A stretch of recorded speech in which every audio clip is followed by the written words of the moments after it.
चालवतील राज्य जनतेचं असतं। नमस्कार, आप देख रहे हैं न्यूज नशा आदत हर खबर की।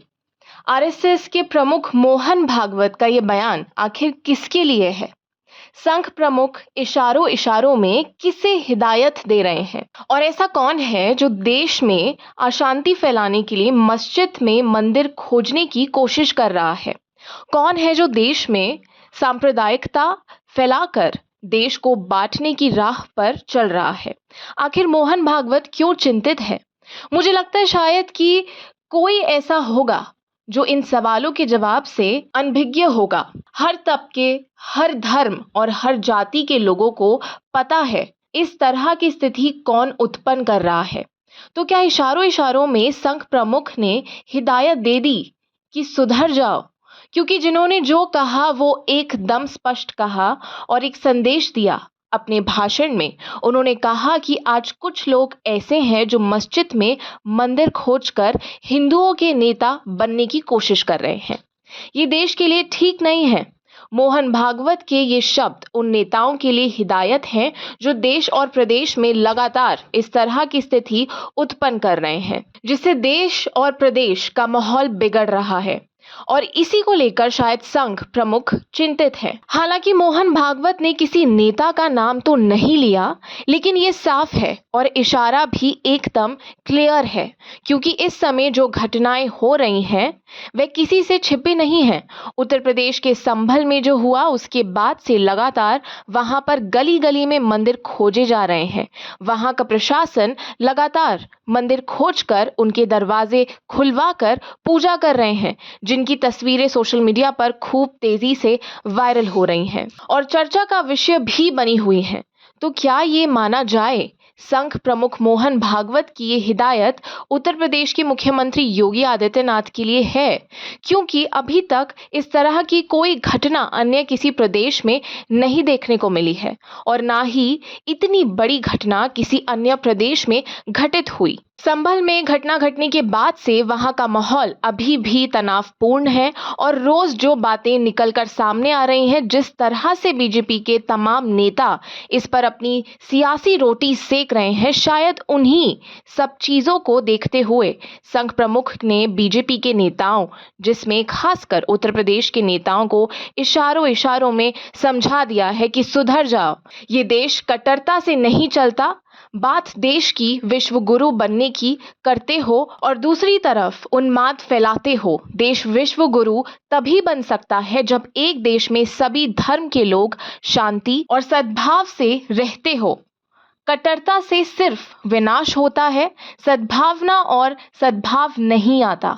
आपको याद होगा यूपी के मुख्यमंत्री योगी आदित्यनाथ जिस तरह से इस बार सदन में बोले हैं, खासकर संभल के मुद्दे पर, उससे ये साफ हो गया था कि मस्जिद में मंदिर खोजने की ये जो परंपरा चल रही है, जिसकी शुरुआत यूपी से हो चुकी है। हालांकि इस पर सुप्रीम कोर्ट ने रोक लगा दी है, लेकिन इसके बावजूद उत्तर प्रदेश में लगभग रोज इस तरह की बातें, इस तरह की खबरें सामने आ रही हैं, जिसमें प्रशासन के लोग खुद शामिल हैं।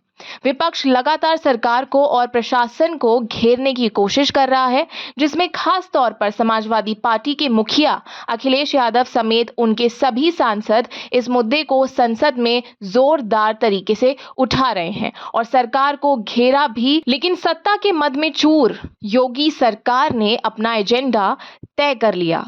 प्रदेश में बढ़ते उन्माद को संघ प्रमुख ने शायद बहुत करीब से भांप लिया है कि आने वाले समय में अगर इसी तरह से मस्जिद में मंदिर खोजा जाएगा तो लोगों में सौहार्द की कमी आ जाएगी और कट्टरता बढ़ती जाएगी, जिसका फर्क सीधे तौर पर आम इंसान पर पड़ेगा। नेता इसमें सियासी रोटियां सेकेंगे और नुकसान झेलना एक आम आदमी को पड़ेगा। दरअसल राष्ट्रीय स्वयंसेवक संघ प्रमुख मोहन भागवत ने मंदिर मस्जिद विवादों के फिर से उठने पर चिंता जताते हुए कहा कि अयोध्या के राम मंदिर के निर्माण के बाद कुछ लोग ऐसा मानते हैं कि वे ऐसे मुद्दे उठाकर हिंदुओं के नेता बन जाएंगे।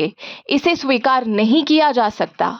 भागवत ने यह भी कहा, भारत को ये दिखाने की जरूरत है कि हम एक साथ रह सकते हैं। हम लंबे समय से सद्भावना के साथ रह रहे हैं और अगर हम दुनिया को ये सद्भावना देना चाहते हैं तो हमें इसका एक मॉडल बनाने की जरूरत है। पुणे में सहजीवन व्याख्यान माला में भारत विश्व गुरु पर व्याख्यान देते हुए भागवत ने जब ये बात बोली तो इसका सबसे बड़ा असर कहीं देखने को मिला तो वो है यूपी।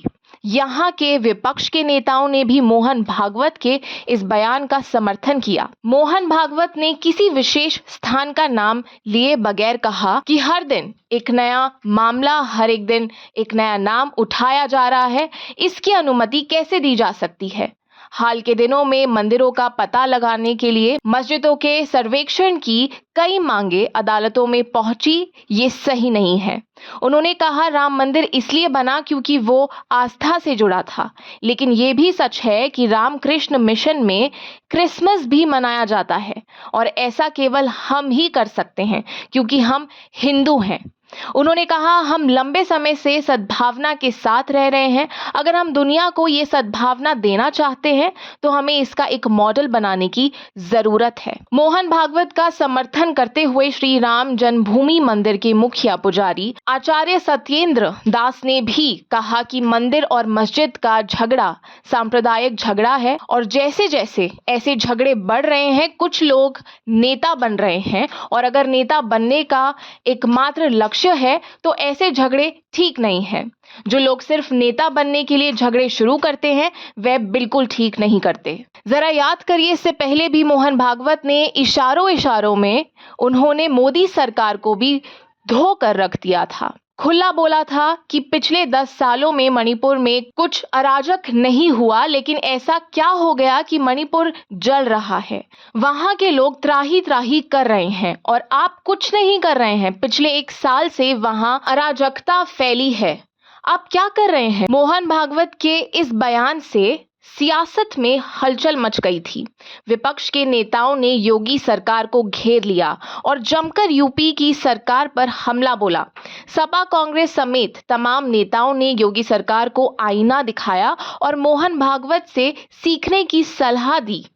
हालांकि मोहन भागवत का ये बयान मीडिया में तो छा गया है, लेकिन इसका असर बीजेपी के नेताओं पर कितना पड़ता है ये देखने वाली बात होगी। और आप हमसे जुड़े रहने के लिए सब्सक्राइब करें YouTube पर, फॉलो करें Twitter पर और लाइक करें Facebook पर। और ज्यादा जानकारी के लिए आपको टाइप करना होगा सिर्फ न्यूज़ नशा।